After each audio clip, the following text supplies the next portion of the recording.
7 minutes after the hour of 12 noon, Friday, March the 4th, 1988. A very good Friday to you. Lassiter with you on the Talk of Tampa Bay, WFLA until 4, as I am every weekday right here. What? God, clearing your throat, the whole thing. Haven't you ever been in a radio studio before or something? It's been so long I don't remember. I tell you, are you mad? 2 whole days. Are you mad? What do you think? What do you think? I know you're mad. Are you bitter? No, I don't have time in my life to be bitter. This is a very strange business. I can be mad without being bitter, Bob. It's a very, very strange business. I was thinking about, just a little under 2.5 years ago over at Humble Hut number 1, when I first came into this market. You do realize that you haven't told anyone who I am. It's not necessary. Oh, you're not going to use the name. Okay, it's your show. What can I do? I was thinking about sitting. I hate this. I don't like this at all. Have you ever been a guest before? Never been a guest. All the years of talk radio, and I've never been a guest. David Fowler, obviously my guest. I don't like it. You don't like it already? No. The show's I'm nervous. A minute old, and already you're telling me you don't like it. I'm nervous, I said. I didn't like. I'll tell you what I didn't like was just a few minutes ago as we came into the studio was Dick Norman fawning over me as though I were a god of some kind. It was embarrassing. I don't believe in hero worship, but I guess I should be flattered. Well, yes, you should be. But nonetheless, back to Humble Hut number 1. Mm-hmm. You had been here just over a year. I had just come into town. I remember sitting there one afternoon saying, this town, no. No talk radio in this town. No, this is impossible. This cannot be done. Mm-hmm. And now, finally, at last, 2.5 years later, they truly are the Talk of Tampa Bay. Ought to be. For about 3 days. They ought to be. They ought to be talked about.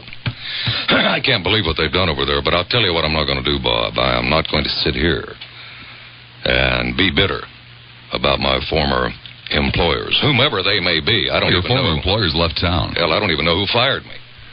That's a fact. I don't know who did. Sure you do. No, I don't. Come on. Come on what? Come on what? You were fired by Sconix. I thought I was nervous. There are so many broadcasters running around here, and you were fired by Susquehanna, period. I don't care what the paper says. The man's a blatant liar. Well, he's a cowardly liar. He either assumes that the people that work for him are stupid, or just doesn't know how to deal with the truth. Mm-hmm. And what he says in the paper today is just obscene. Oh, we had nothing to do with that. That was Gannett. Oh. Yeah, no argument. There does seem strange that Gannett, after I'd worked for them for 3.5 years, on the day before the station is to be turned over to Susquehanna, that Gannett says, well, this is our last day as owners. Let's fire Fowler. Give me a break, too. Of course not. I know what happened, exactly what happened. Can't begin to imagine why the reporters who stood there and bought that crap from him didn't say, are any of those people eligible for rehiring? Good luck on that one. I think that tells who really did the firing. Yeah, I know who did the firing. Of course I know. Of course I know. And I know why I was fired. Why were you fired? Well, it's twofold. On the overall, I was fired from WPLP because I am too outspoken, and they don't want that anymore. They have already told their new hosts that you are to be non-controversial. You are to be nice, and you are to be mellow, and it is not your job to entertain. It is your job to inform. That sounds the death knell on any talk station. But the Queen of Talk Radio sat there at noon yesterday and said that's not true. We're still going to be controversial. Yeah. Of course, while he was saying that, there was a staff meeting going on where they were telling the people the exact opposite. You got it. There was a staff meeting taking place, and they were being told you will not deal in controversy on this radio station. So on the overall, of course, they had to let me go. And about 3 or 4 weeks ago, I don't remember, and it doesn't matter, but I launched into about a 45-minute long diatribe. And I was somewhat cruel to both the then owners and the incoming owners. I probably shot my mouth off to too great a degree, but they heard it, they didn't like it, and they said that's it for him. He's gone. There's a degree of sadness in this whole thing, aside from the people. When you work in this industry, you become kind of fond of the station itself. The station actually has a personality and becomes in and of itself a being. And you and I labored together over there for approximately 2 years. You were there a year before me and a half year after me, so you have 3.5 years there. Yeah. We saw a hell of a lot happen in that place. There was an awful lot of hope. There was an awful lot of heartbreak, too. But there was hope. There was always hope. We were the kids who had no money, who had no backing, had no promotion, had no nothing except the love of the business and a hope that maybe we could turn it around. Mm-hmm. And it's sad to see the whole thing just revert back to what it had been, fluff, boring radio. Yeah. As of Monday, they will once again become what they were during my first year there, and that was a station with ratings so low that there were times when we approached, and I'm serious, being non-rated. It wasn't until they got the savvy to say, turn those boys loose. Fowler, do what you think you do best. The ratings started up. Well, I recall vividly. Now they're going to start back down again. We had a 1.7 overall. 1.7. I'll tell you, that's what really hurts me as regards losing this job. And it is that I really gave it all I had. And I did turn it around. And I brought my time period up to the highest ratings they've ever had in that time period. And it didn't matter. After all I put into it, it didn't mean a damn. Why do you, be objective. Why doesn't it matter? I mean, it didn't matter to them. I know that, but why not? Why, from their point of view? Forget the side. We don't want to be controversial. Twofold. Well, that's certainly a great part of it. Even with the ratings I managed to create at that radio station, the new ownership did not want to have a man like me in their building 3 hours a day, 5 days a week. I'm too hard to handle. That's no news to anybody. All I do is go on the air and make your ratings and make you money. Why are you too hard to handle? And if you know this, and it's what you do for a living, and it's what puts beans in the pot, why are you too hard to handle? Why don't you mend your ways? Because on the air I am the same as I am off the air. I really tell it the way I believe it to be. And if I see flaws in areas of a given radio station where I work, I'm the first one to very loudly point them out. And too many times in management ownership, they interpret criticism from an employee as being negativism, when actually it was just the opposite. See, I can tell them, as I tried to tell them earlier, I can tell them now that I no longer am employed there very simply, that what they have put together to begin their new broadcast greatness come Monday, I can tell them flat out, it won't work. It will not work. Well, it's already started today. There was a fascinating interview with an auctioneer this morning at 9 o'clock. Yeah, that's what it's going to be. Mostly guests, very non-controversial guests, and just a bunch of nice guys with very little to say on the air. And believe me, I'm not in any way bad-mouthing the guys who are still there and who are going to be working Monday doing talk shows. Not at all. They are simply doing what they've been told to do. I, on the other hand, could not have done that. Had I not been fired Wednesday, I'd have been fired today. It's that simple. I can't do that. I know what works. I know how to build ratings. I know how to get clients. I know how to get people who will pay that station a lot of money to have me endorse their products or their services. I know how to do that, but they don't care. Because off the air, I'm not bowing and I'm not scraping, and it's not yes, sir, and I can't play the game. What are some of the things that you suggested to them over the years that they might do over there? I mean, I know some of them. Well, one of the major things I subtly suggested to them was, early on, when you had been hired temporarily as a replacement host on vacations, etc., I'll tell you how subtle I was in my suggestion to the then program director and the then general manager that they hire you full-time. I was this subtle. And here's why they don't like me. I said, if you don't hire Lassiter full-time, they said, we can't afford it. He's too controversial. I said, hey, I disagree with almost everything he says. I don't even know if I basically like the man. I can't stand his slams at areas of religion. They make me bristle. I don't like that. I am a religious man. I don't like what he does, but if you don't hire him full-time, I quit. That's how I made one subtle suggestion. They said, you don't mean it. You won't really quit. I said, yes, I will if you don't hire him full-time. He'll give you the biggest numbers you've ever had. So they did. You may not know that, but that's how you got hired. Whether you know that or not, I don't care. Oh, are you? There were the days of Art Deneen, you and Harry Cupp, and Chris James. That's right. I said, you have to put this man on. He's going to become one of the major talents in radio broadcasting. Well, the man that I replaced over there, Harry Cupp, who may or may not be a nice man, I don't know. I never really met him. I have no idea. But I do know for a fact. We often tease about reading out of the newspaper, but Harry read out of the newspaper so blatantly you could hear him turn the pages. The poor man would go for hours without a call. See, that's something else you do on your program that I don't like, and I mean it. And if you think there's no silliness to me today, I was fired Wednesday at noon. I don't feel in a very frivolous, humorous mood. I'll tell you flat out, I almost didn't come in here today because I'm not thinking clearly. My mind is numb. I'm scared, man. I've got a major problem. I've got a major problem. A few bucks in the bank, and that amount is finite. Our lives turned totally around Wednesday at noon. Things we were going to do we wouldn't even consider now. I'm talking about glamorous things we had planned, such as new tires for the car. That's out the window. That's how this changes your life overnight. But I still don't like to hear you sit on your program and put the bad mouth, put the criticism, put the meanness, put the sarcasm on other people in this business. Why do you even bother with that? Don't do that. You do it. Oh, I might have once in a while, but it's a routine with you. It's a routine with you. I used to, on my program, put the bad mouth on Dick Norman when he came up opposite me after they had the good sense to get Ellery off the air. Sure I did, but that's called competition. That's all that is. But here you're talking about a man that was fired. I'm talking about bad radio. Well, okay, I'm talking about bad radio. I really don't like to... See, that's why I don't like what's going on over there right now. It's bad radio. I don't like it either. It's bad radio. It's going to hurt me. Yeah, well, because it's going to lessen the overall size of the talk audience. There's no question about it. I mean, we have people over there now who are going to run a talk station that have no knowledge of it, that have no feel for it. You got it. They're, after 2.5 years of my being in this market, and I'm sure a number of years prior to that, where these two stations tried to build a talk audience and finally got it up to about a 10% share of the market, that's going to decline in all probability in the months ahead. Oh, yeah, of course it will. There's no question that what they are going to attempt to do won't work. It can't work. It's been tried at that radio station once before, and it failed. That's not what the audience wants. Do you want to take calls? Yeah, I will. I don't know what I'm going to say.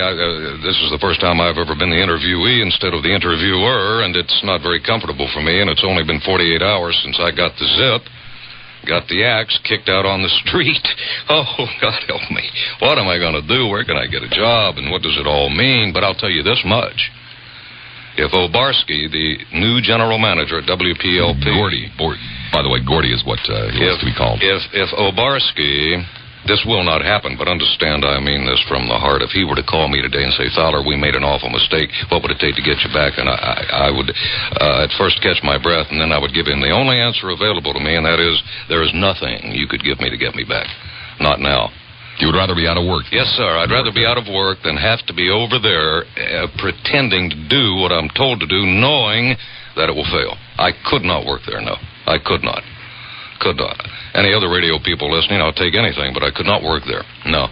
There's one line open. It's in Hillsborough. The number 990-9352, 990-WFLA.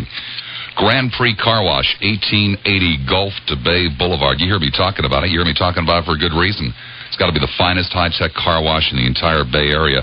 But far, far, far more importantly, Grand Prix Car Wash is the kind of organization, the kind of service organization that you're looking for. People that pay attention to detail. People that want to keep you happy. People that also feel that you deserve what you pay for. And that's not overly common these days. And, I mean, can you imagine a business that wants to give you what you paid for? In this particular case, it's a clean car. Completely clean. Better than you can do it yourself. They'll wash the ashtray. They'll make sure there aren't any smudges on the windows. They'll make sure the carpets are completely vacuumed. And if you need additional services beyond a full-service wash, things like road tar removal, maybe you need the carpets shampooed, they're all set up for that, too. They'll even clean the engine. The Grand Prix Car Wash, 1880 Gulf to Bay Boulevard in Clearwater. It's real easy to find. It's right across the street from the Clearwater High School.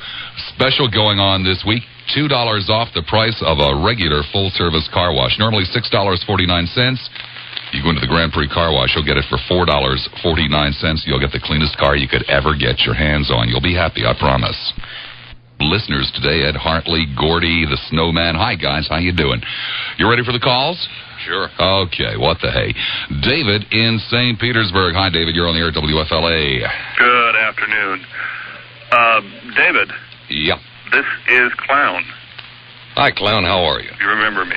Sure, I remember you. I just called to tell you that I have taken Plop off of my speed dialer, and I will not listen to them or speak to them again. I suspect it was rotten.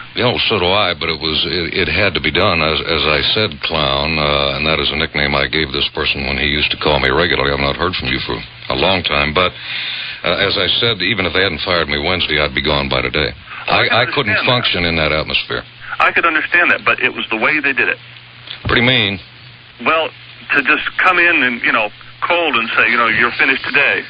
If they had told you, like, a week ago saying, this is your last week. Oh, no. Wait a minute, Clown. I wouldn't have wanted it. Clown, wait. Let's at least be fair and be realistic. I understand. You've listened to me, I gather, for quite a while. Do you think any radio station management in its right mind would tell David Fowler, this coming week will be your last, but go ahead and do your program? Do you think they'd allow me on the air knowing that? Come on. Well, they did it with others.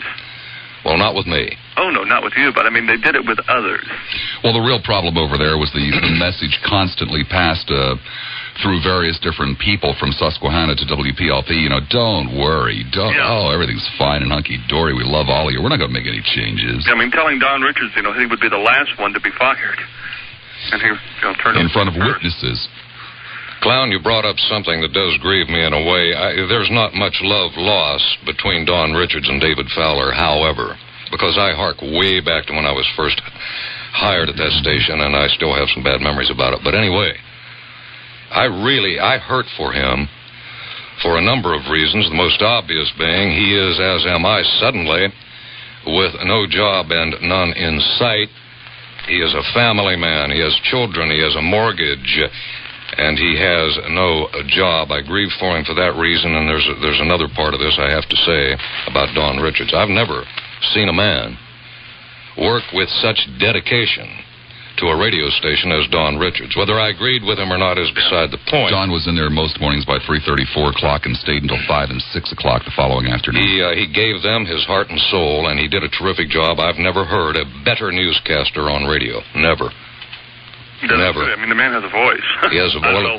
I don't know what he looks like, but the voices. Well, he is a great radio newscaster, and he dedicated himself to that radio station. And it's to me, it's almost reprehensible that he was simply cut loose. That really hurts. He should have been given a chance. A great setup on the radio right now, as it stands, would be David Fowler from 9 till noon, and Bob Lassiter from noon to 4. Well, don't hold your breath on that, Clown. I know. One can hope. David, I wish you all the best. Thank you. Bob, thanks so much for having him on. My pleasure. Thank you, David. Take care. Bye-bye. One line open. It's in Hillsborough County, 990-9352, 990 WFLA. My guest in studio, none other than the king of talk radio, David Fowler. Bob Lassiter. Thank you, Yvonne. David Fowler, my guest in studio. The board's full. I'll let you know as they open up. John and Anna Maria. Hi, John. You're on the air at WFLA. Hi, how are you? Fine, thank you. Well, listen, I just want to tell you, I've gone up and down the last couple of days. When I followed Fowler when he first came here, and I took my choice and switched to WFLA. And I just think of him nothing as just, and David, you can hear this, just a self-serving egotist. And finally, Ellery came to FLA, and it was enjoyable to listen to. And something Ellery can give to you as far as a little lesson in life is when he got bumped by Norman, he had the most classy exit of anybody I've ever seen on talk radio. Yeah. And when you come over here, I think you're just a little crybaby. Mm-hmm. And also to take a shot do you at really Ellery, think John, do you really think we care what you think? Yeah, I think there's a lot of people who think that. Think again, John. Mike in La Paz. Wait, let me add something there. I didn't realize you were hanging up. That's another uncomfortable thing for me here today, Bob, even though I enjoy being with you, and I appreciate your invitation to be on your program for my little swan song of radio. It makes me very uncomfortable that I don't control the buttons. I don't control the mic. I was going to say to him that there is one slight difference in the way Jack Ellery was taken off the air and the way David Fowler was taken off the air. And that slight difference is one hell of a lot of money on Jack Ellery's contract that he's still being paid. I walked out the door with a small check in my hand, and that was all she wrote. So, John, I think there's a little difference there you didn't understand. Mike in La Paz. Hi, Mike. You're on the air at WFLA. Hi, Bob. First, I'd like to make a public service announcement that Robin Roberts will be at Al Lang Stadium tonight. Oh, Are you serious? Yes, the Alzheimer's game. Oh, my God. I thought you would like Robbie? Roberts. Oh, no. So, maybe you can make it down there. I wish I could, but I can't. Not tonight. Well, I was listening to radio years ago, and I heard this man talking about these dogs he had. They were part dachshund and part pig, and Yeah, my show towns. Yes, I still don't know if that's true. No. It's not true. No. Okay. You see, you can pull the wool over my eyes every time, David. Every time. And the one memorable time I'll never forget, it's probably the best radio show I ever heard, was you were nervous and the papers were rattling and your producer brought in the letter and said the FCC said we have to go off the air. Oh, yeah. And was your version of the War of the Worlds? Yeah, you're right. I did that on Saturday morning. Yeah, Saturday morning show where I took us off the air via a hand-delivered letter from the FCC to me. And I said we are no longer allowed to do open, frank, controversial conversation on the radio. Believe it or not, that has now actually happened, hasn't it? Yes, to a great degree. And the FCC had nothing to do with it. Yeah, I liked that show. I thought that was a lot of fun. Made a lot of people very angry with me because they fell for it. So I was in total shock because I believed it. What? Yeah, most people did. And another memorable show was the condensed talk show. Yeah, where I took a tape of one of my programs and double-speeded it and said, for those of you who were too busy to listen to the entire program this morning, here is the condensed version, and I just played it at double speed, yeah. So no one can do it like you, David, and they lost me. I hadn't really sat around and thought about favorite shows, but there is one that comes to mind. Simply because you had people fighting over the air, husbands and wives, as to whether or not this was really going on. It was the day that you had Gene Shalit in the studio. Yeah, right. But he was contractually obligated by NBC. He was allowed to be in the studio. He could nod and pass notes, but he was not allowed to talk, and I interviewed him for an hour, yeah. I did the same thing with Imelda Marcos. Remember when her husband, Ferdy, passed out from lack of nutrition and was in the corner crumpled up as would be an old pile of clothes? Ferdinand Marcos, unconscious in the corner of the studio as Imelda sat across from me and nodded, yeah. People believed that. Sure, they believed it. Well, you had one guy on the phone the day that you had Gene Shalit, and of course, were feeding him pretzels. Yeah. I'd forgotten that. Who was arguing with his wife off? She was off somewhere else in the room, and no, honey, it is true. He really is there. David says he's there, and she said, no, he's not there. I just loved it. It went on for about 5 minutes. It was great. Yeah, it worked. Well, David, I know you're hurting, and I am too. I feel like I lost a good friend. Yeah, I ain't going to lie to you. The earlier caller referred to me as nothing but a little crybaby, but let me tell you, man, this does hurt. I'm down. I'm really down. Well, I admire that. Surely someone who has a radio station in the Tampa Bay area wants a madman on the air. Surely someone can reward insanity, can't they? I call it creativity. Others call it insanity. I call it creativity, too. Oh, Lord. Michael, I thank you very much. Okay, I have faith that you'll land on your feet, David. I'm with you. I'll do that. It just depends on where my feet are going to come down. I would want it to be in this area, but it may not be in this business. I don't know. I don't know. Take care, Mike. John in Clearwater. Hi, John. You're on the air at WFLA with David Fowler. Thank you very much for the time. I wanted to, first of all, I was a little bit wondering why you wanted to get onto the show today, and I was... he was asked. Wait a minute. That's not true. I didn't. Bob asked me. I told Bob just before we went on the air that I went through a tremendous internal struggle earlier this morning. What I wanted to do was call Bob here at the station and say I couldn't make it. Okay. But I'd already obligated myself. Keep in mind, I did not ask to be here. He invited me, and I was in a somewhat stunned frame of mind. This happened the afternoon I was fired, and I went ahead and accepted. I thought this morning I'd made a terrible mistake. Okay. I liked what your opening statement was, David, because does this seem like deja vu to you? Sure does. It's almost, it's uncanny. It so closely parallels what happened to me in Houston. It's almost just word for word. Yeah. Just word for word. Apart from being bothered by being fired, but that really bothers me that this is it's such a parallel. Yeah. Well, see, you were really upset about that. It was quite obvious when you came to this market that you were still hurting from what had happened to you in Houston. Oh, yeah. But I just want to say one thing, and I want to tell you that you have given me personally some of the most enjoyable moments in entertainment that I have ever heard. Thank you. And the other thing I want to say to you, David, is that you should never apologize for being your own man. And the other thing that's extremely important is individuals like you and Bob have the facility to make mistakes and go out and have enough nerve to make mistakes and show people what they really are.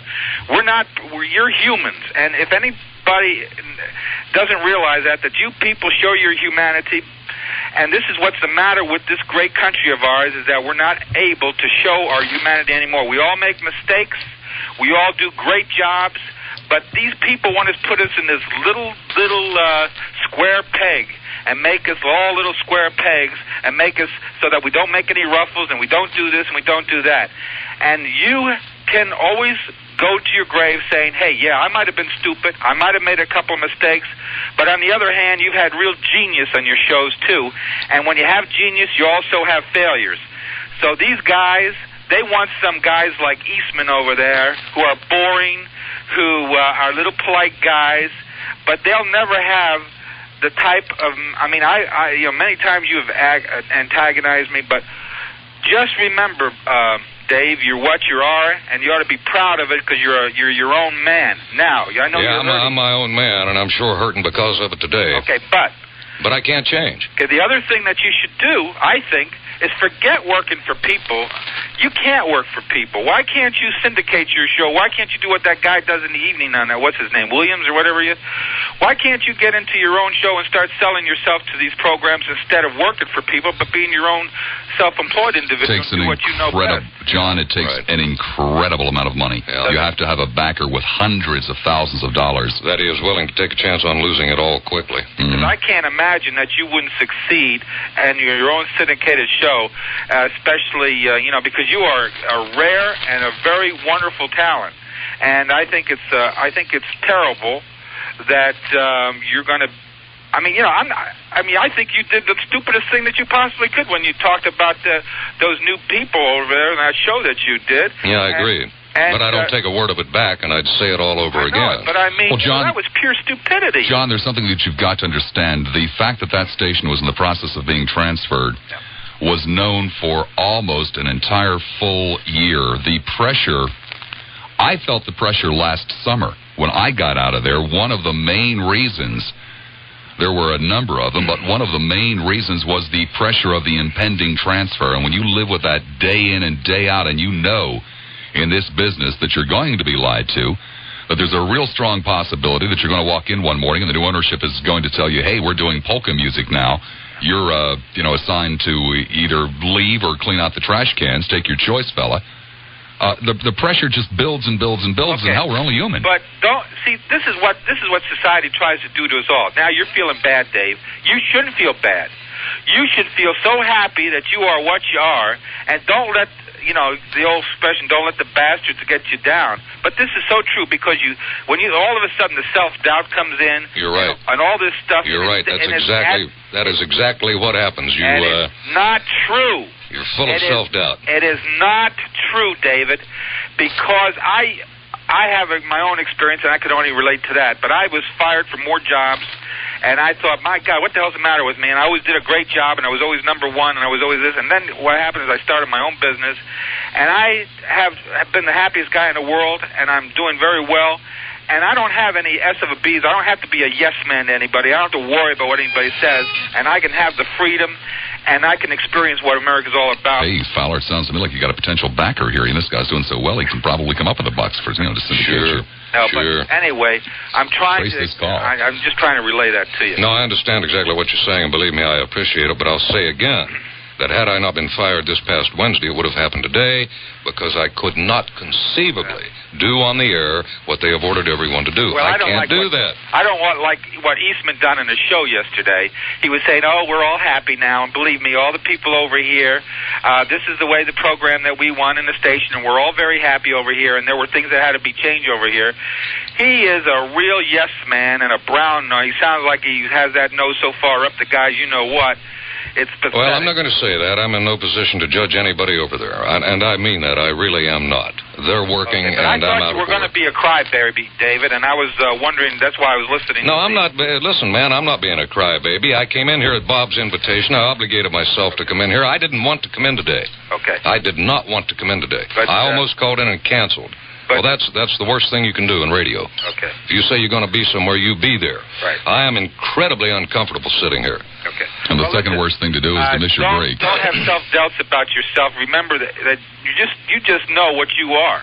and don't let anybody take that away from you, Dave. Okay? Thank you, John. I appreciate it. 12:42 the time. 12:44 the time. Marcia in Tampa. Hi, Marcia. You're on the air, WFLA.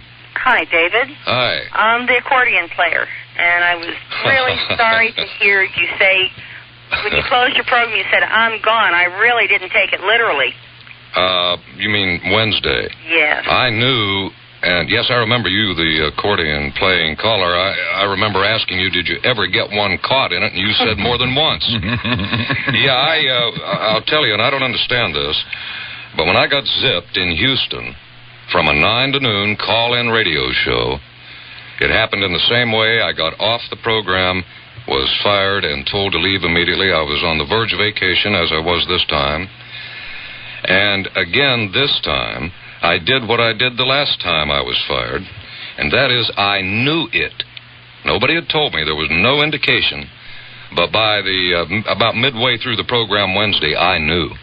By the third hour, it was, in my mind, a fact that when I walked out the door, I'd be instantly fired. So when I said on Wednesday, I'm gone, I cut the mic and said to my producer on the intercom, and I really fear, Michael, that I just told the truth. I'll see you later. I knew I'd been fired. Well, the only thing I don't know what that instinct is, but I knew it.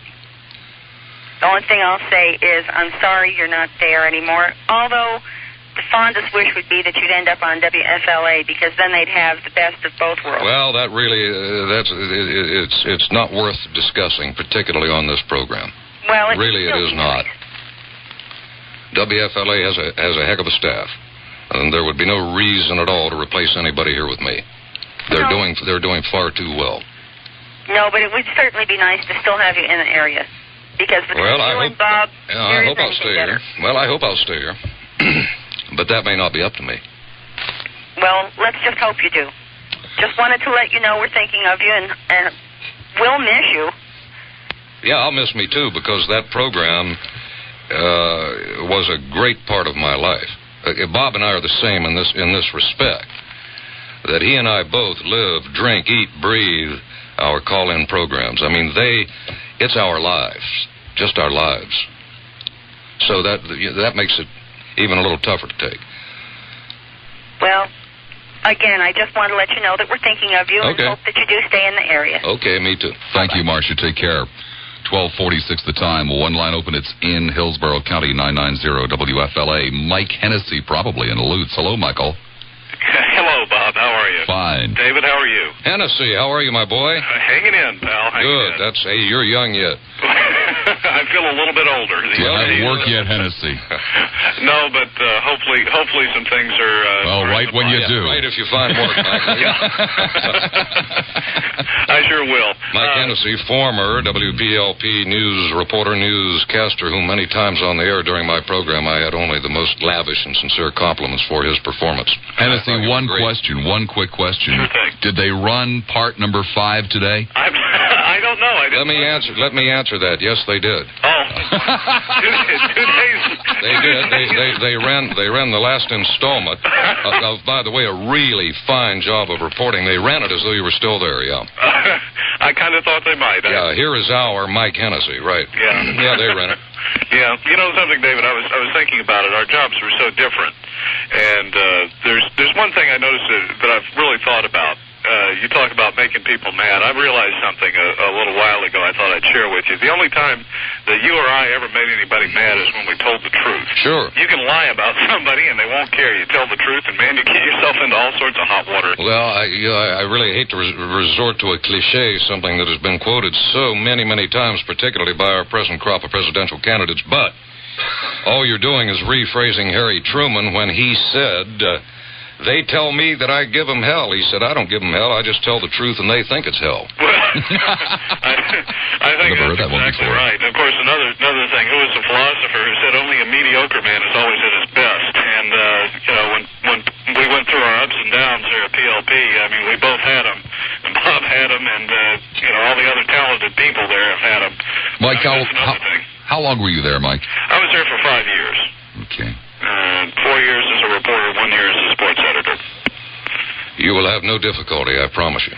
Well, some things that I'm not at liberty to discuss are, sure, I understand. Are being worked on, and hopefully things will, very quickly turn around. They will. And I certainly hope that for everybody's sake, all the great 8 of us who are now on the streets are going to turn out well on this, because the old saying is true, that the best revenge is living well, and if we all pick up and move on, and we've taken care of whatever debts we might have run up in somebody else's behalf. Yeah, there you go. Yeah, you're right. You have a good attitude. Well, let's hope it all turns out that way. 6 months from now, if I'm still on the street, I might feel differently. But right now, things don't look quite as bad as they did about 48 hours ago. Looked pretty bleak Wednesday afternoon, didn't it, Michael? Man, that was grim. That was no fun. I hope I never ever go through something like that again. Well, I'm sorry to tell you, the likelihood is you will. I'm all too aware of that.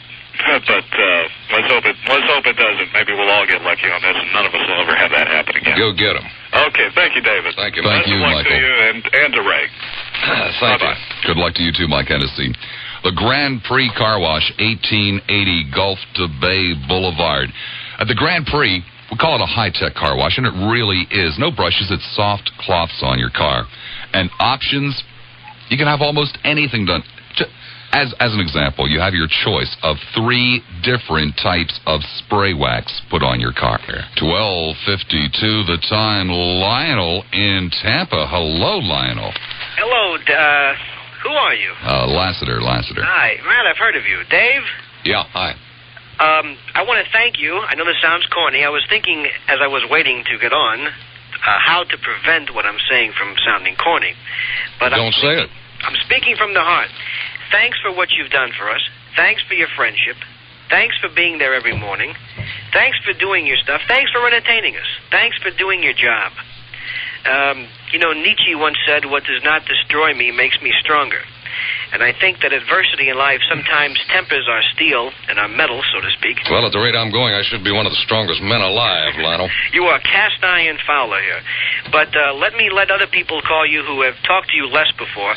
But I just wanted to tell you this. I'm going to let you get away with that one today, Bob. It's okay.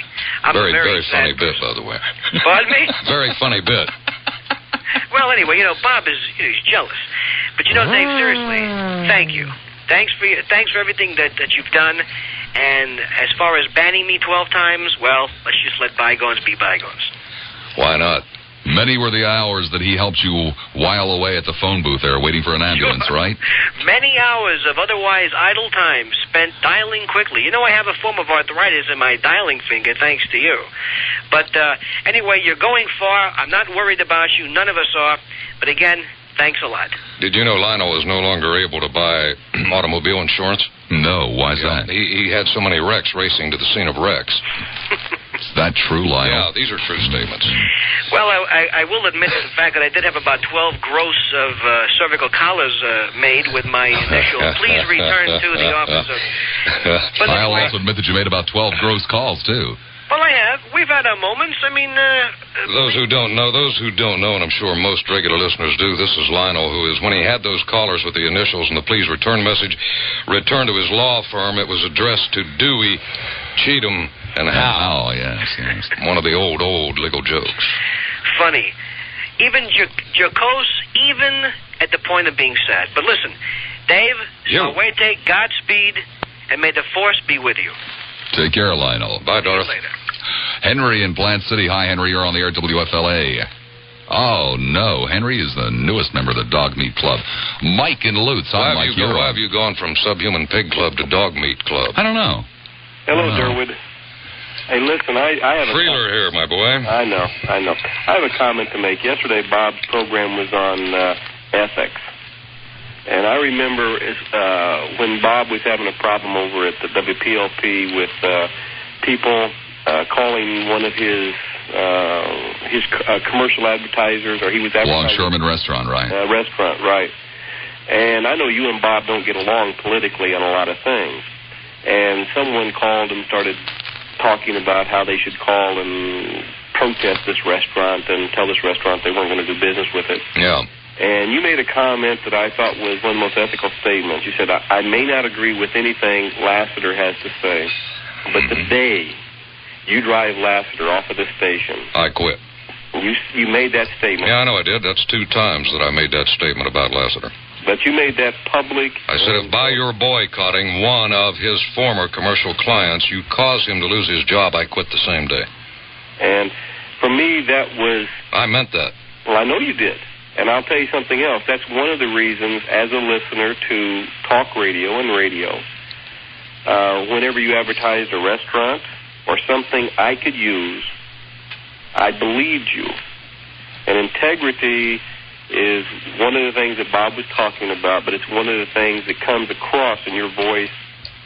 You are a sincere individual. Well, that's something else I already missed, and it's only been 2 days, but I really miss doing those live commercials for products and services in which I believed. I enjoyed doing those commercials. Most broadcasters don't like to do commercials. I love doing commercials. And I'd like to tell you my favorite program that you've had.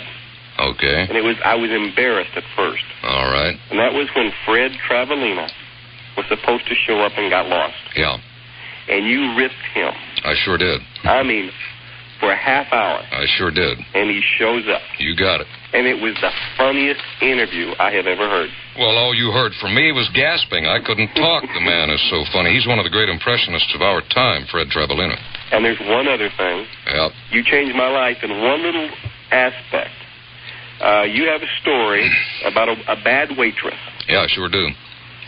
And that's happened to everybody. Yes. And so many times we take out our frustrations on other people. Yes, we do. And I think it's time, one thing for you to look at, too. No matter what kind of pain you're feeling, think of that waitress, because there's a lot of people out there in a hell of a lot worse shape than you. Oh, I know that. I don't need any lectures. I'm well aware of that. I'm well aware of that. But I just want to tell you how much I've enjoyed your program. You're going to hear this more often, but the key to you, I think... Oh, there will be a few more along the lines this afternoon. There will be a few more who want to kick me while I'm down. Yeah. That's okay. That's all right. I understand. I made a lot of people despise me. I let them get in their shots now, cheap as they may be. I'll take them.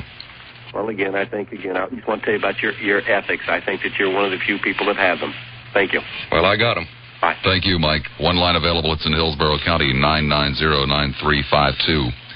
990-WFLA. When there are lines open in Pinellas, the number 461-9352, 461-WFLA. My guest in studio, David Fowler, lead of WPLP, which, by the way, rumor has it won't be WPLP much longer. They're applying for new call letters. I can't begin to imagine why. Can you? What do you mean? Well, why they would want to, take away those great call letters. They may well look upon the call letters WPLP as somewhat akin to the albatross around the ancient mariner's neck. Are you sorry you worked there? Am I sorry I worked there? Yeah. No, why would I be sorry I don't know. I'm just asking whether or not the whole process was so painful you just assumed that it had never happened. Because there were a lot of... Lassiter.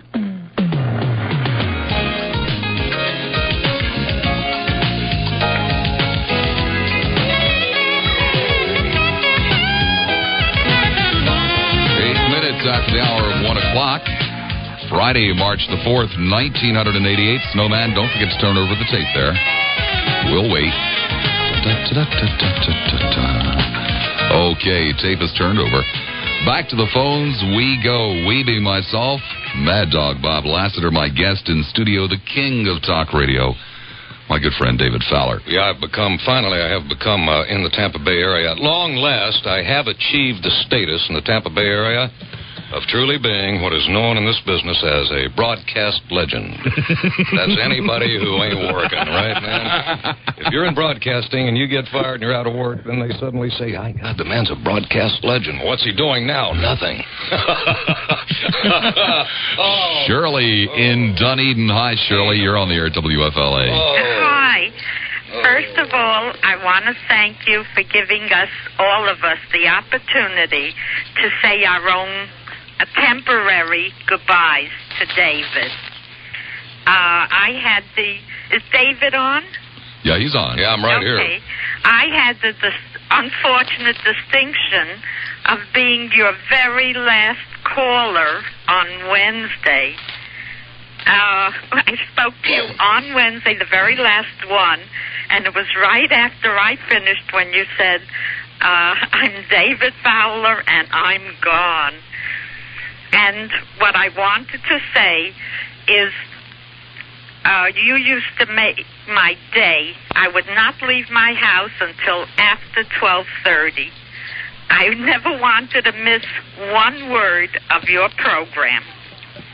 And I want to say that in spite of how bad things look, I sincerely believe that everything that happens for the best. Yeah, so do I.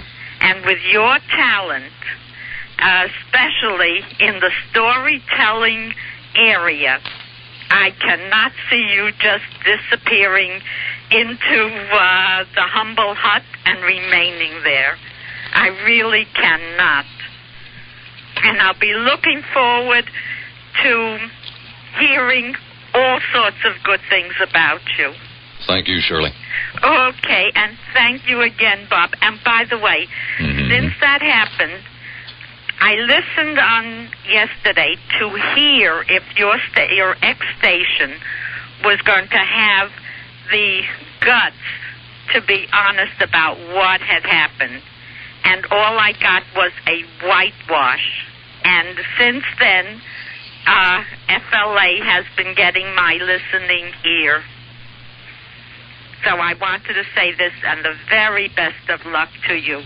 Thank you, Shirley. And I'm really not worried about you, because you are a talent in many areas. Shirley, I really appreciate it, even though I find your accent reprehensible. Thank you, Shirley. Take care. One line available in Vanilla, 461-9352. Goes a long way, doesn't it? 461 WFLA. Sam in Venice. Hi, Sam. You're on the air, WFLA. Yes. Hello, Bob. Hello, David. Hi, Sam. How are you? I don't call very often because I'm really cheap, and I don't spend money on long-distance phone calls to either one of you, though I listen to both. The one thing I wanted to say is I went through the same thing that David is going through now last May, at the end of May, and so I decided to open my own business. I'm in my own business now, but some things were really going bad the first week I was in business, around the end of July, and I had David on the radio, and he made me laugh, and it seemed like things turned around after that, for that week anyway, and it helped get me through it. He was talking about something in the Sharper Image catalog. I don't know if you remember that, David. Sure. And but it was just, and you know, ever since then, it's just been a constant thing. I listen to you, and unless there's somebody on there like the last lady with an accent I can't take, and then I turn it down. But then I always listen to Lassiter in the afternoon. The programming change I'd like to see Uncle Dickie move up to for the 4 o'clock slot, put David in at 9, and put Ted on from 7 till 10 doing sports. Tremendous lineup. That would wipe out. I'll tell you what, that would wipe out the market. Would you understand, David, if I said I'd rather see you on another station in this market than why? One? Sure, I would. Of course, I would. Do you know why? Why, certainly you'd want me on another station, as I was until Wednesday, because the more listeners I attract, the bigger the talk audience becomes.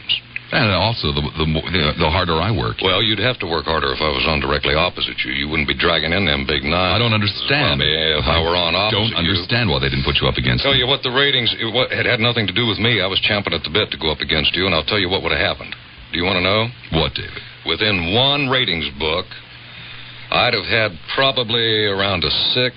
You'd have had probably around an 8. Probably. In one book. Or swap back and forth that way. I think we would have probably brought up the market to at least a 15 share going head-to-head. Yeah, I think so, too. But, guys, consider us poor listeners. I mean, we got 2 ears, but we can't listen to both of you at the same time. Well, you'd be listening to me, so it really is a moot point. Well, I listened to David first. Well, no, actually, what would have happened is I would have opened up a little booth selling Walkmans that, where the headphones were split, FLA on one side, the other station on the other. Yeah, but then you'd have a bunch of brain-damaged snowbirds walking around in circles because they can't figure out which side the sound's coming from. We already do. Yes, that's true. Thank you, gentlemen. Good luck, David. Thank you. All the best for the future. Thank you very much. Take care, Sam. Bye-bye. Let us go to Gene in a car phone somewhere in Hillsborough County. Hi, Gene. You're on the air at WFLA. Trash Man. Hey. I've been listening to you for a couple of years. Want to get a little serious here. You want to get serious? Yes, I want to get serious. Okay. Get serious, Gene. I converted my wife, an avid country music listener, to listen to you during the day. I would always smile when I would hear you talk about your wife and beautiful wife down on the beach. And about 14 months ago, unfortunately, my wife came down with cancer. And one thing that really helped me through it was being able to get in my truck, turn on my radio and listen to you in the morning, and then listen to Bob in the afternoon. And unfortunately, 4 weeks ago, she died.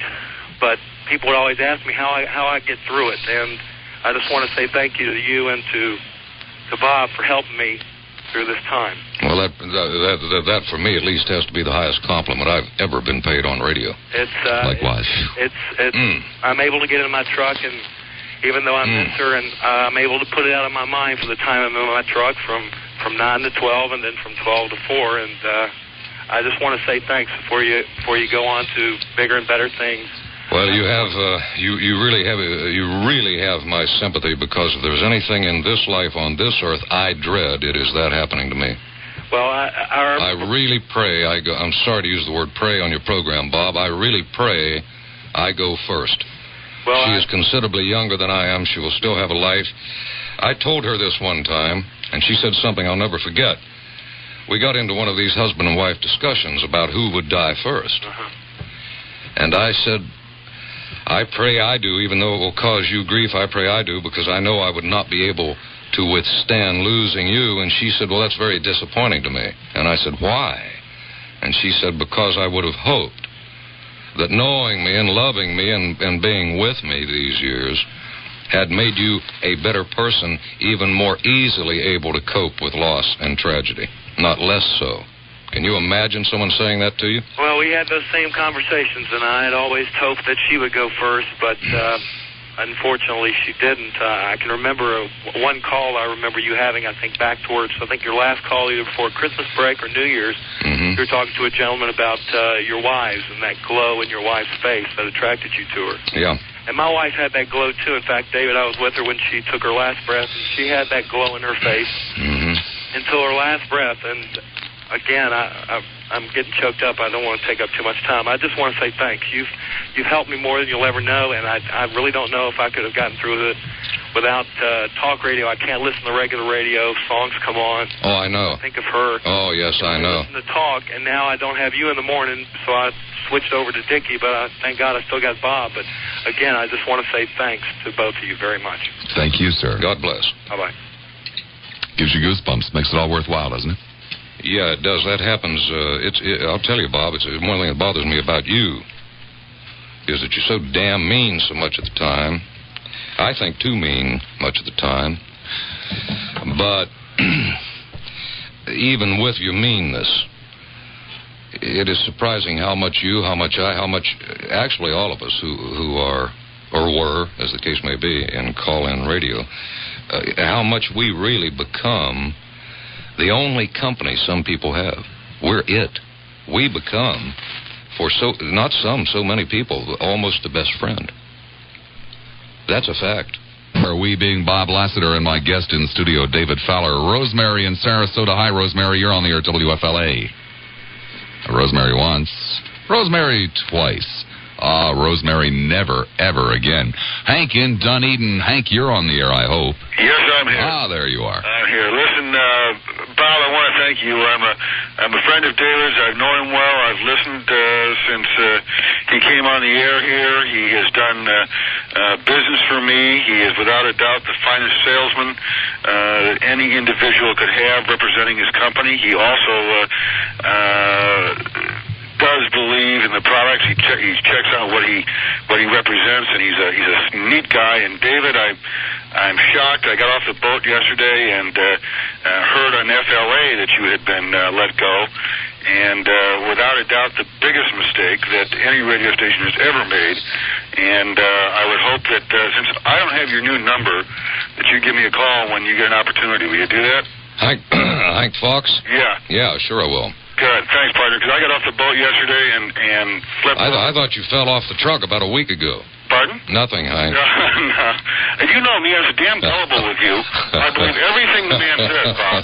He and my wife get going. We've been together, and I'm stunned. After about an hour, I'm so confused between the two of them, I don't know whether I'm coming or going. Well, I've been a guest many times in David's house, and I have never left there anything but exhausted. Exactly. Especially the beer and tomato juice routines are wonderful. But would you give me a call, dude? Well, I consider that social lubricant, Hank. we all have our various ones. Well, you certainly do. Yeah, I remember. I tell you what, I remember you imbibing off of Anclote Key one summer afternoon with Ray and your boy, and without a doubt one of the most gorgeous skies I've ever seen in Florida. And Bob, David was waxing philosophical. Waxing philosophic, is that more correct? And really babbling on. That's right. I really enjoyed his company, and David, I'll miss you, and give me a call, will you, partner? Yeah, I will, Hank. Thank you. Okay, buddy. Take care. One line open. It's in Pinellas, 461-9352. Michael in a payphone in Largo. Hi, Michael in a payphone. I just wonder, David, did the local newspaper have anything to do with it at all, do you think? No.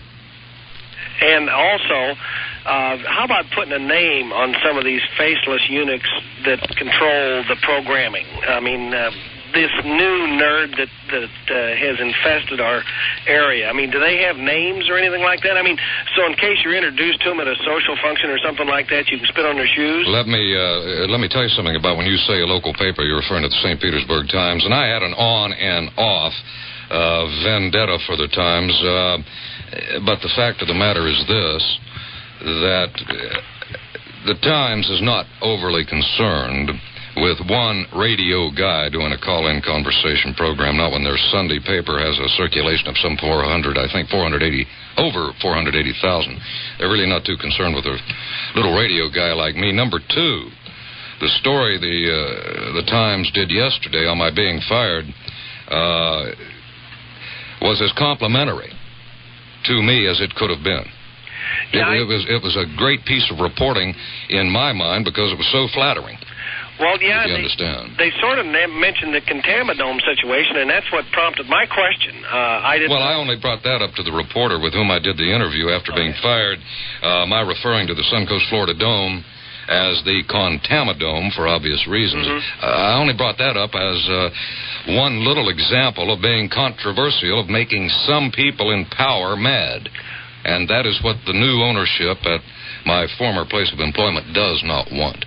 Well, you know, I did ask that question because I know that the Times has carried the torch of that stadium, empty as though it may be, and costing $235 million instead of $85. Yeah, that's right, but keep in mind it was also the Times that first reported on the toxic contamination, and they have continued to report.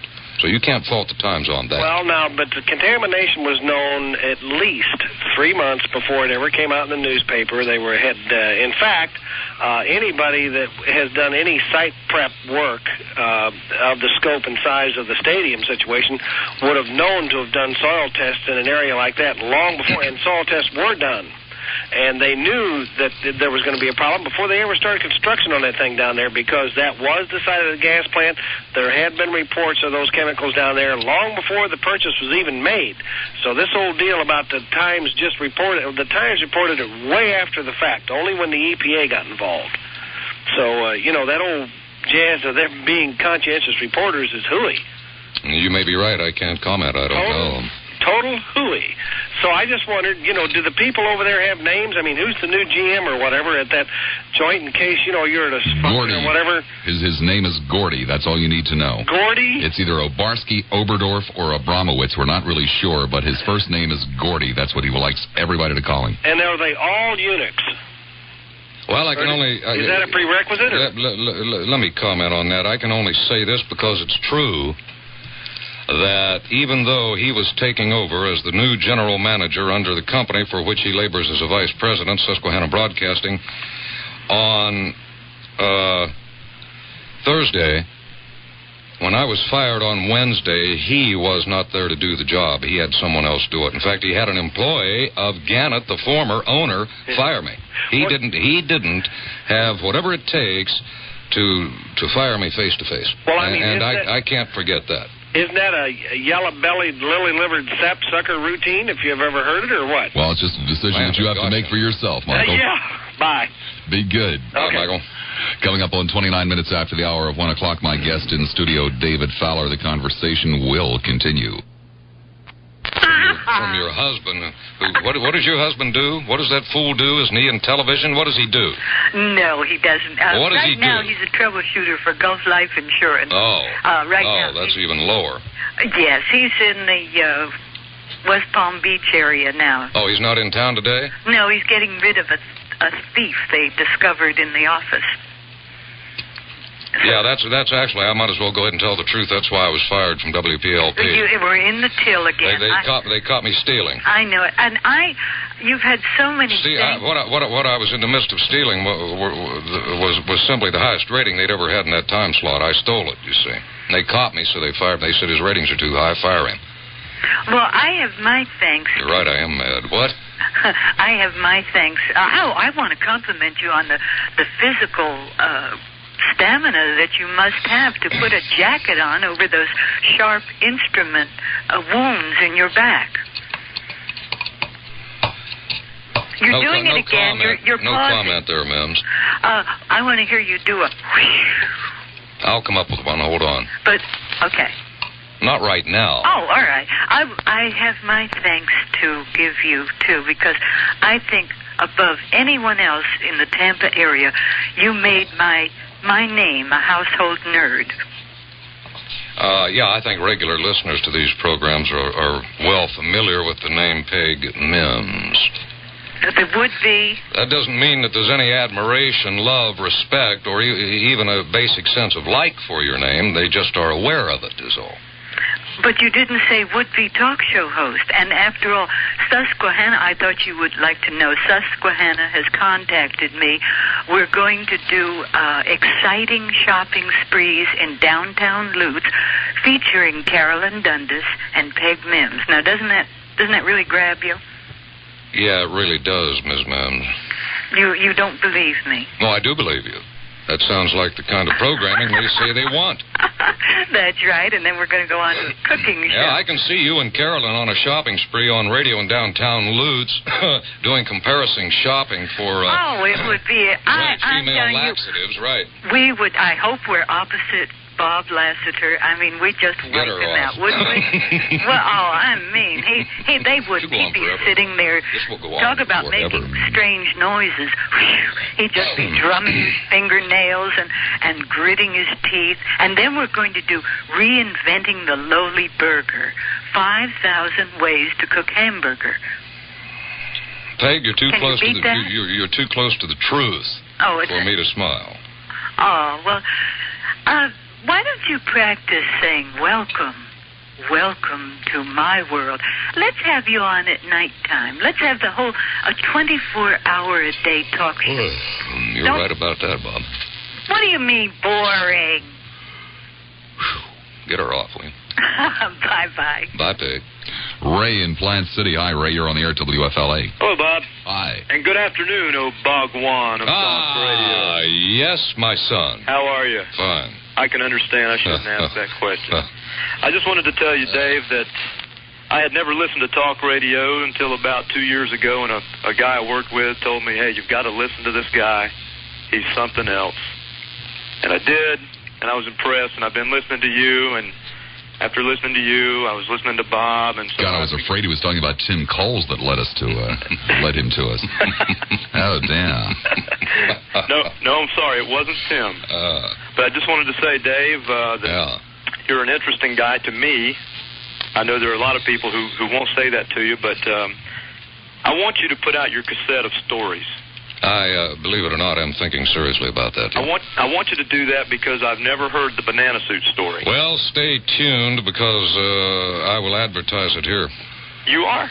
I will if I do it. Oh, okay. If I get around to taping all the stories on a cassette to offer you by mail for $10, I will advertise it here on WFLA. That's great. I'll buy it. I have no problem with that. Okay. And Dave, I'm sorry to see you're not on the radio anymore, but I hope you get work around here somewhere. because I really like listening to you. Thank you. And hope to be talking to you again sometime soon. Thank you. Okay, bye. Take care, Ray. Let's go to Alex in Sarasota. Hi, Alex. You're on the air, WFLA. Alex is another new member of the club. 2 new members today. Pat in St. Petersburg. Hi, Pat. You're on the air. Yes, hello. Good afternoon, Bob. Afternoon, sir. How are you? I'd like to speak to Dave. You are. ahead. David, it's my understanding that in the years past when you were in West Virginia, you were in the glass business. Oh, yes, that's right. Well, let me tell you, my friend, I've enjoyed you for 2.5 years. I have a thriving glass business in St. Petersburg, and I'd love to have you come join us. Now, there you go. I guess You're now. not out of work any longer. I guess now we know the truth of my career. Wait a second. You used to work in the glass business, No, David? I used to own a glass company. I used to work in the glass business. I had this Well, both uncle of you with a come on Hudson. down then. What did you say? Pay no attention to Lassiter. What did you say? I said, well, both of you come on over. We're always looking for good people. I can see Lassiter in a glass shop. Well, I worked at a glass shop, and I had this uncle with a Hudson. And we put We put one of those smoke bombs under his hood, brand new Hudson. It was terrible. Pat, that's one of my stories that I've told about the glass shop and my uncle and his brand new Studebaker, and I put one of those car bombs under the hood. Mm-hmm. That sounds just like my story. Yeah, I know, and when he started, he was so proud of that car. And he hadn't owned the car for an hour. When he brought it into the shop, he went into the office. I slipped the car bomb under the hood. He came back out, and we all said, start it up. We want to hear how it runs. And he did. The car bomb went off, and that hood on that Studebaker was about 2 inches above the engine. And the car bomb blew a little convexity right in the center of the hood. In other words, put a hump in it. Mm-hmm. He didn't like it, Pat. Yeah, I did everything in glass. You name it, and I can do glass. It's astonishing that this story's so close to mine. But, David, if you decide you want to leave the radio and go to work in a ethical industry, you like that word? You got health insurance? Yes, sir. You do? Profit sharing, pension plans, and bonuses. Your name's Pat, and you're in downtown St. Pete. Yes, sir. I have the dread feeling, Pat, I may be trying to find you. Number 1 in the yellow pages for St. Pete. I won't mention the name, but it is the first name. Go ahead, Pat. Give it a plug, Pat. City Glass and Mirror. Was that City Glass and Mirror in downtown St. Petersburg? Yes. And people should ask for Pat. You bet. Okay, Pat. Okay. Take care. Mm-hmm. Bye-bye. Bye-bye. Alex is back in Sarasota. Hello, Alex. You're on the air at WFLA eventually. Hello, Mr. Lassiter. Hello, Alex. I'm sorry I kind of hung up because I've been on the phone for half an hour waiting. I understand. All right. Delbert. Yo. This is Alex with Buddy the Greyhound from Sarasota. Oh, yeah. Oh, yeah. Okay. Having been in the broadcast business for about 6 years, which is minuscule compared to you fellas, but longer than average. I, too, ran into a situation where some hotshot came out of town, bought the business, and figured, let's change things. I don't understand. If it ain't broke, why do you fix it?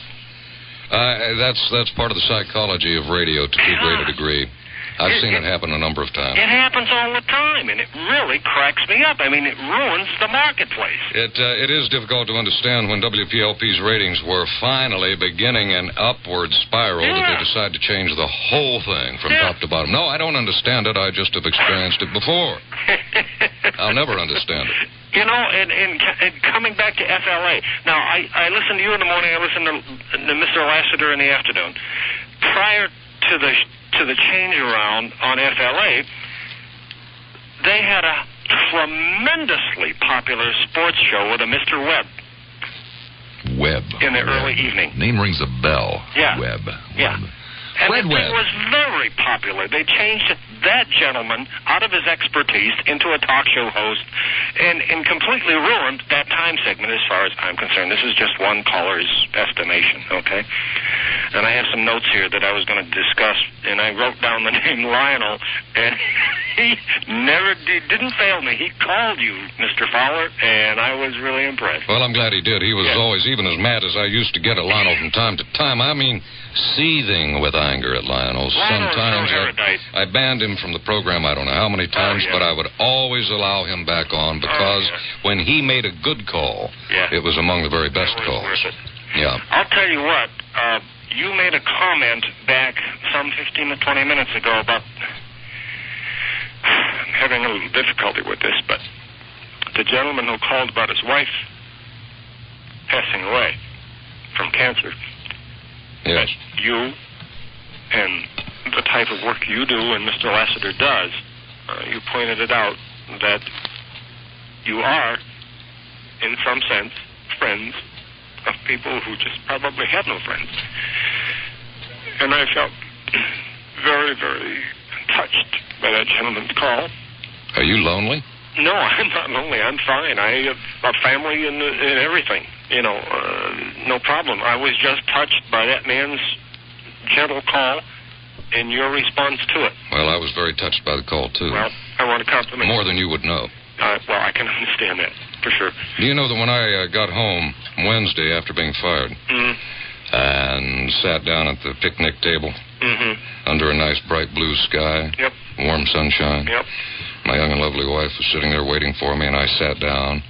We chatted for a minute or two. And she said, anything new? And I said, yeah, I just got fired. And we talked about, she'd been through this with me before. Sure. And we talked a few minutes about it, even though there was nothing to say. It was fait accompli. That's right. Fact is fact. Well, Bob doesn't know what that means. I'm glad you... Yeah, fait accompli. Bob is very clumsy with foreign terms unless they involve bestiality. But as we sat there chatting, and I just told her I'd been fired, there was a lull in the conversation, and she looked at me, and tears filled her eyes, and she said... What are your friends going to do? She said, let me tell you something, and I said, what? And she said, you don't know because I've never told you.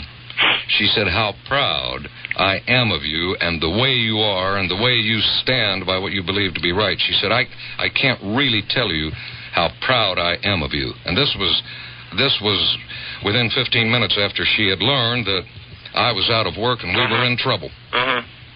Yep.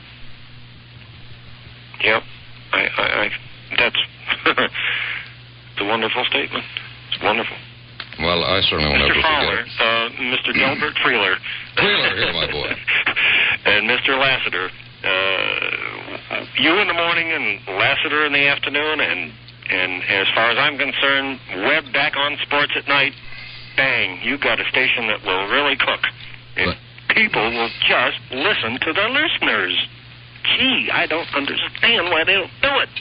Thank you, Alex. Take care, my friend. All right. Goodbye. Thank you for calling back. One line available in Hillsborough, 990-9352, 990-WFLA. 1:46 the time. Back to the phones we go. Ernie in Oldsmar. Hi, Ernie. You're on the air at WFLA. Ernie once, Ernie twice, Ernie never, ever, ever again. Oh, shame on you, Ernie. Oh, good. Give me a break. One line open in Hillsborough, 990-9352. John in Tampa. Hi, John. You're on the air at WFLA. John bit the dust, too, I swear. People just don't have the staying power they used to. That opens up another line in Hillsborough. Off to James in St. Petersburg. James, you're on the air at WFLA. Hello, Bob. Hello, David. Hi, James. Hey, David, my friend, this is a temporary state of affairs. We said in the 60s, what goes around comes around. Well, I still say that. And, sir, your karma is good. And good things are going to happen for you. Wait a minute. This isn't James Upshaw from Freehouse. Yes, sir, my friend. I didn't recognize the voice either. Hi there, James. Hi, my friends. Both of you guys have done so much for the homeless and the people that are disenfranchised in our society. And you, David, personally for Freehouse, crisis after crisis, through your advertising of our effort, you know you've kept us afloat. Hey, I know this, and I can't help but say it. I remember when you were in desperate trouble a year or more ago, and you were on the... You were on the program with me in the studio. We talked about Freehouse, but we didn't solicit any donations for Freehouse. But right at the end of that hour, I went ahead and took, maybe a minute to ask those who were listening to help you out.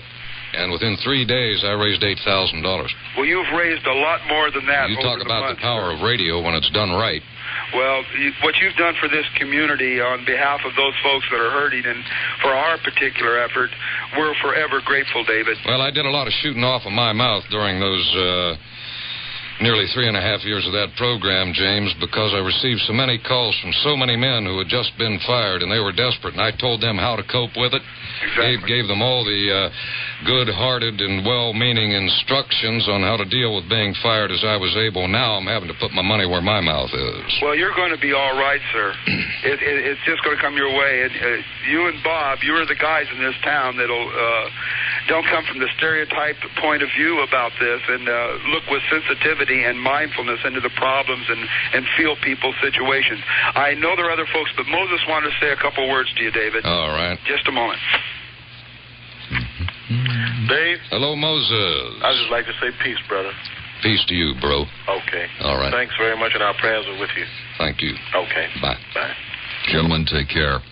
One line open in Pinellas, 461-9352, 461 WFLA. Bill in St. Petersburg. Hi, Bill. You're on the air.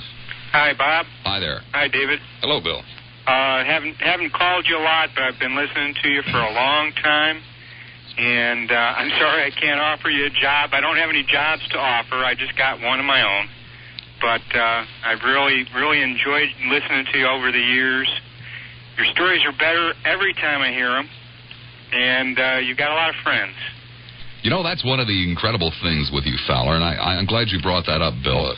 Your stories do get better. I don't get tired of them.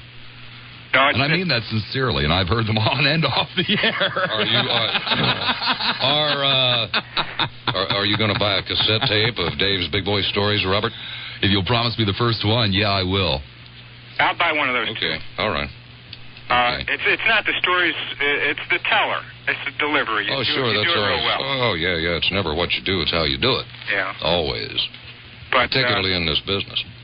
I just wanted to say thanks. Okay. I've appreciated it, and I like Lassiter in spite of himself. I agree with that. And I love it. I love the way you're slapping him around there. It's good. Do some more of that, too. I'm not slapping Bob around at all. I simply personally consider him to be a vicious and a vicious, scurrilous, very mean man who seemingly can't open his mouth without being obscene.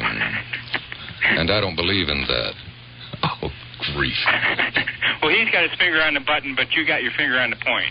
And you do it real well, and I just wanted to... When you said he's got his finger on the button, I can't calm down because I'm used to being behind a microphone where I run the show and have control. I have none here. Well, there is one thing that's going on. It really is too bad that you guys can't hear everything that goes on. Every now and then I close the microphone, and there is just this crescendo of from both Fowler and I as you guys are just talking on, having no idea what kind of terrible noises are being made, and we can't even hear you. Hey, I'll tell you, I'm so uneasy. I really am uptight here this afternoon on this program. I'm losing my voice. You know how the vocal cords start to compact when you get nervous? Mm-hmm. I'm actually losing it. Well, hey, they brought all that tape. They brought all that tape over there at PLP. I mean, we can't disappoint them. That's true. That's why I'll write it out. Thank you, Bill. Well, you're doing great, Dave. I appreciate it. And wherever you end up, you'll be a breath of fresh air there. Keep up the good work. Take care. All right. Bye-bye. You want to clear our throats? Yeah, go ahead. Okay. Broadcast legend. David, well, someday, Fowler. Someday you'll make it. I got a chance to listen to you once in a while, but I couldn't get that signal too well over here in Tampa. So once it's well, now it doesn't make any difference, Gene. No, it doesn't make any difference. You're right. But David, I told Bob, and I'll tell you, I run a resume job search business. You probably don't need much help, but if you do, and Mike Hennessy and the boys, you got it. I'm going to give you a good deal. Didn't you talk with Bob yesterday? Yeah. Does Bob allow people to call in 2 times in a week? Is he that desperate for calls? Oh, yeah, I'm not desperate. Desperate he's indeed. not desperate, but good calls. Well, I put Fake Mims on today. That's all. And Lionel. I can tell you Bob's not desperate for Probably calls. even put Carolyn on. Bob is not desperate for calls today. His producer ran in during the commercial break and handed me a note saying, Dave, you've already received more calls today than Bob had last week. Well, cool it. He likes quality calls. That's why I'm on again. Yeah, these one-shot deals always generate a lot of calls. If I were to come in here tomorrow, we couldn't beg a call. I think it's time to organize, gentlemen. I think we need to stand up to these merciless radio station owners, mass media owners, and we got to form the Council of Radio Announcing Professionals. Crap. We need to get that going. Bob, remember a while back I suggested you start a talk show host school? Remember the old Columbia Broadcasting School where you guys could teach students how to use 4-letter words and stay in the FCC regs, how to get yourself revved up, certain techniques you can use. And so yes, I've considered it. I have considered it. What do you think of that? We could get a retirement home for retired talk show hosts. You know, to the best of my knowledge, there's only one. Rock and roll people. But to the best of my knowledge, there's only one guy in town that wants to do it. His name's Kevin, and I don't think he can be taught. Oh, that was cruel. You could be the first executive director for CRAP, Council of Radio Announcing Professionals, David. Well, what do you think of that? David will take it into consideration. Thank you, Gene. Let us go to Stacy in St. Petersburg. Hi, Stacy. You're on the air, WFLA. Hi, Bob. Hi.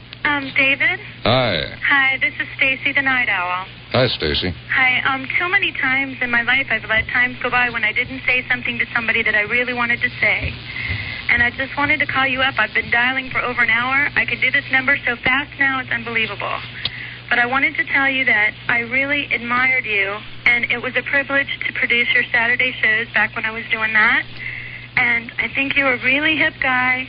I think we'd have a lot to talk about if we ever got together or anything, but I'm sorry that you're leaving so soon before I really got to be friends with you. Okay, let me do you the greatest favor you've been done lately, all right? Okay, what's that? Say goodbye.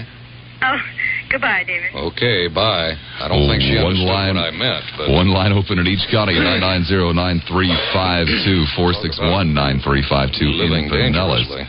Off to Steve in Tampa it is. Hi, Steve. You're on the air at WFLA. Hello, Steve. Steve once, Steve twice. Steve has no staying power. At least that's what his wife says. Chris in Tampa, you're on the air at WFLA.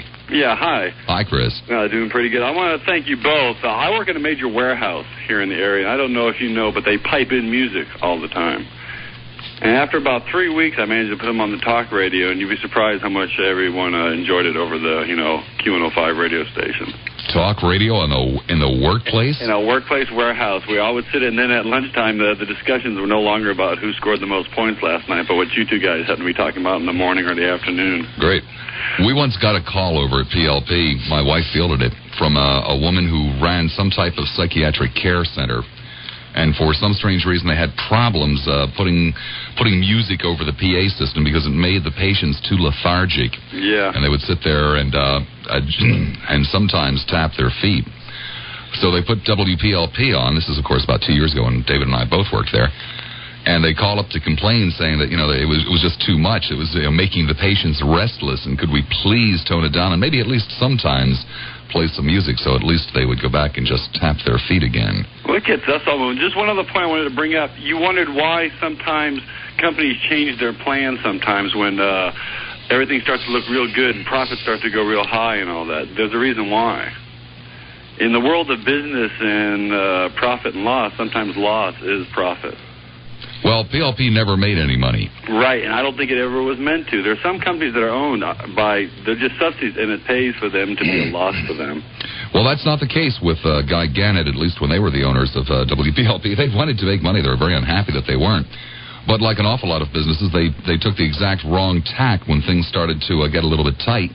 Right. Instead of coming up with more money, they came up with less. And by the time that station was transferred yesterday, their budget was virtually nothing. It's frankly amazing that they stayed on the air. The only reason they did stay on the air with any degree of professionality is because of the dedication of the people that worked there. They were not always the best people in broadcasting, but it would be very difficult to find a more dedicated group of people. Oh, that's true. Yeah, that's true. I have to agree. I want to thank you both. And I think they're right. They ought to switch Ted back to doing sports at night. Well, we'll pass it along. Thanks. Probably means they'll put him on in the morning doing cooking tips. They thought people wanted him doing sports. One line open. What do you want to do? You want me to stick around for the other hour? How many do you do? 4 here, don't you? What do you mean, do I want you to stick around? I don't ever want you to leave. Well, I'll stick around for one reason, and you know what it is, don't you? I need a ride home, right? You and I had always fantasized about doing two-man talk. Did we not? I fantasized about a lot of things, but never that.